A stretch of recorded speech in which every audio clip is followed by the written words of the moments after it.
Hello everyone, welcome to my Session 10 Teaching Memo and Session 11 Introduction. Dr. Laura had her first snow day today. Most of the schools on this side, the eastern side of the Hudson, had delays, and on the other side were closed. She loves decorating for the holiday. You can see a little glimpse of our family room. I'll try to get my camera. That's our Christmas tree there. It's a 10-footer. There's our hearth, which I don't think Dr. Laura could get one more thing stuffed into that.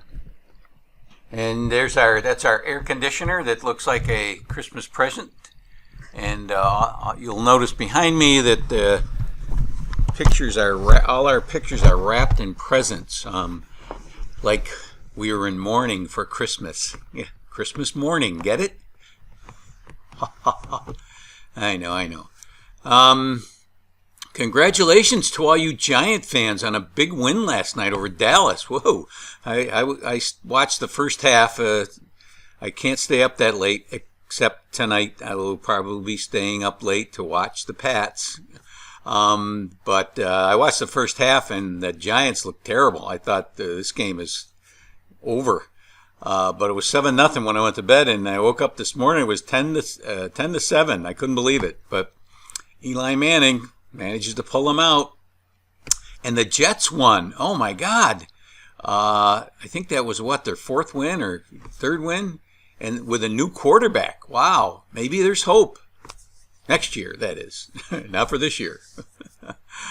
So on to Foxborough tonight. I'm sure you all be watching. I thought I would also share a picture of me. Dr. Laura and I went on a tour of Statsburg. And this is a picture of me with one of the guides. They were dressed in period costumes or period dress. And they were all throughout the mansion and gave us little tidbits of information about the Gilded Age, which was in the early 1900s. So it was pretty interesting.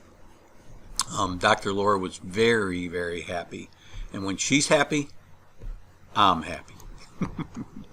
All right, little housekeeping. The semester is quickly ending, and there are no more new well, I can't say that. There are no more new assignments except, what is already scheduled to be done, but your vocabulary and your own words and your 3-part analytic summary are due on the last session. But one of the things that you need to do is to go through and look to see if you're missing any grades.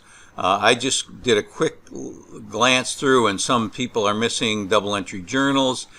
Several of you are missing the SPED quizzes from session 2. So you need to go back to session 2, and the quizzes are very easy. I made them very simple. They were just made to make you watch those 3 videos. So you got to watch the videos and take the quizzes, or I have to put a 50 in there, and that could affect your grade. So make sure you go back and do that. So anything that's blank, at the end of the semester, I just put a 50 in. So you don't want that. So make sure you get that done.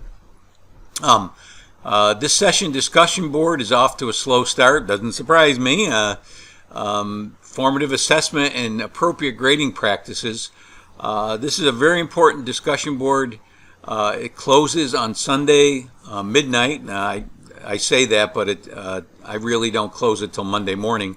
So there's plenty of time to get your 6 posts in on 3 separate days. I've graded all of the double entry journals on Popham's test prep chapter.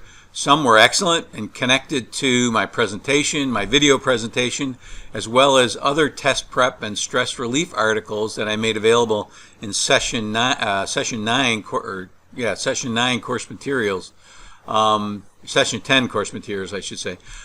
This is a very important topic, and as I mentioned in my presentation, ignorance of the 2 principles, test prep principles, can get you fired. Let's talk about session 11. I'll continue my exploration of assessment for learning. Almost all of you will have a strong reaction to the term paper assignment once you located it. I've received several emails that people wouldn't open, but I I tried it on my computer, and I have it in 3 different places, and they all open. I have it in the assignment, I have it on the discussion board instructions, and I have it in all materials, readings. So there, you should be able to open it somewhere. Once I had a student who I referred to the writing center and received no feedback on her writing, and it made me think of Marissa, and I thought, what the heck, this is mind-boggling to me, because I often refer students there, and I'm dismayed that they are not getting the feedback that they need to improve. I am pointing you to the Emily video. I'm mentioning it again. I think I mentioned it last week, which is another must-watch for everyone. It appears staged, as I mentioned last week, but what Emily has to say about the way her teacher, Miss W, teaches writing is so very important. And I modeled my whole course after Miss W. You'll notice when you listen to Emily that many of the things she talks about I've done in this course. Make sure you read her 2 pieces of writing. One is before the writing course, and the second one towards the end, and you should be impressed. You also should take some time to watch the 2 videos by Rick Wormelli. He is a middle school teacher who is an educational writer and consultant. He has many videos on YouTube. The 3 I have shared, one is in session 12, are enlightening when it comes to grading and the acceptance of late work and allowing kids to do do-overs. As he states, the consequences of not doing your work is to do your work. I'm looking forward to an active discussion this week. There are some issues presented by the authors of several articles I've placed in course materials that should transform the way you look at grading and as well as formative assessment, especially giving zeros to students, giving zeros for cheating, giving zeros for not handing in assignments. Many of you will get angry about that, and what it brings out to me is ego-based grading.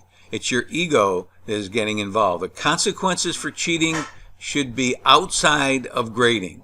You can give detentions, you can have after school make them do the work, but giving students bad grades as a consequence for behavior distorts achievement. So keep that in mind.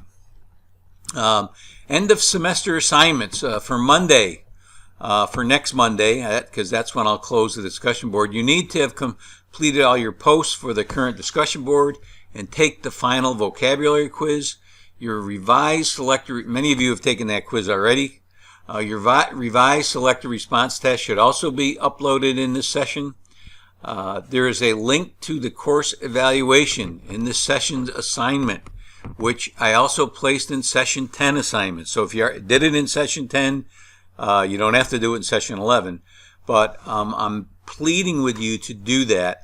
The reason that you're getting emails, I'm getting emails about the course evaluations is because we are getting evaluated. Our whole program, especially our online program, is getting evaluated, and student input is a key factor in our evaluation. So we need your input.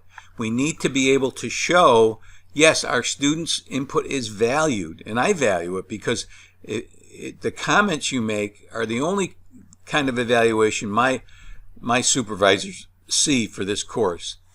I've also included a evaluative discussion board this week.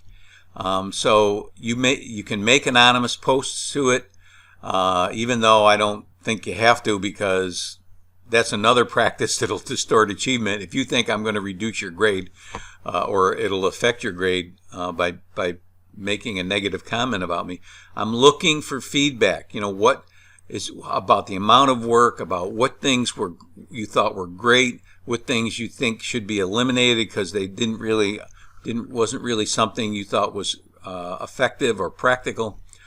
So please take time to do that evaluative feedback as well. It's in the discussion board, and that gives me immediate feedback. I won't get the course evaluation feedback till towards the end of next semester, so it won't help me improve my course for the spring. So please do that.